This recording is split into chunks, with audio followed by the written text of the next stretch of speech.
Hello বন্ধুরা, তো আমি এই মুহূর্তে মর্নিং ওয়াকে এসে মাঠে বসেছি।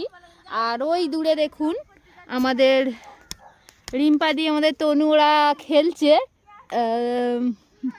র্যাকেট ব্যাডমিন্টন খেলছে। ওখানে আমাদের পূজা বসে আছে আর আমি এখানে বসেছি, তো আমাকে এখানে নিশ্চিন্তে বসতে দেওয়া হয়নি। এই যে দেখুন, একজন ওখানে দূরে ঘুরতে গেছে। এখানে মেয়ে জামাই দুজনেই বসে আছে। তো দেখা যাক ওরা কতক্ষণ বসে থাকে। এই জামাই এদিকে এদিকে দেখি। এই দেখুন, এই হচ্ছে জামাই, এই হচ্ছে আমাদের জামাই।